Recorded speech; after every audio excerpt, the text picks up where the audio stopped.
Dating back to the late 1700s, the Quentin Tavern was originally a manor house of a very large estate. Over the past several years, paranormal activity has been cited here at the tavern. Ryan Neiswender and I decided to take a deeper look into the spooky past of its history.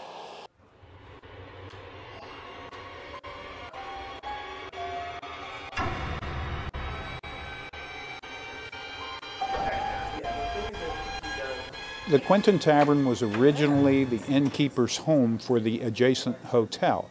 And the road that you see out in front here was part of the Harrisburg to Philadelphia road. So the hotel was a stopping point for coaches carrying people from Harrisburg to Philadelphia or vice versa. The third floor of the Quentin Tavern is where our story begins.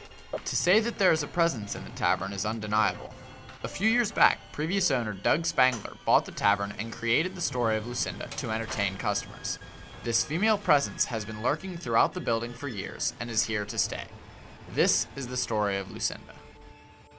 I lived here from October of last year till December of last year. I worked here for about 4 years. I didn't really experience anything until I moved upstairs. I moved up into the attic. The first night I was there, I felt real uneasy. I shut the door, and there was an extension cord going into the door, so it kind of wedged it.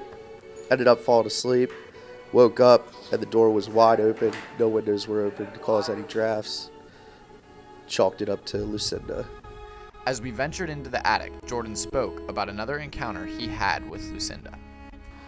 My old roommate was sleeping in this room, and I was sleeping in the other room. And I was going to come over and ask him a question, but I heard him walk downstairs, thought he was getting a drink. He never came back up, so I walked over to his room, and he was actually sleeping here, so he never actually left. Jordan is not the only one who has experienced the spirit of Lucinda. A waitress at the tavern also has lived upstairs and felt her presence.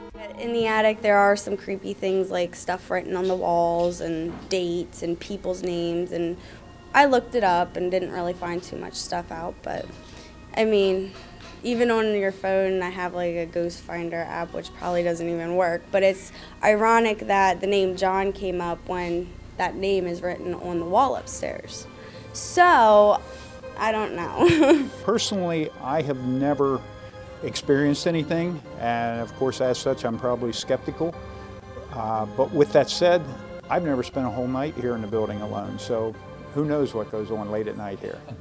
The tavern has had many spiritual encounters over the years. The ghost of Lucinda has played tricks on the minds of workers, customers, and residents. Whether or not you believe in the ghost of Lucinda, her presence is almost undeniable. I'm Tim Donley for CCNN.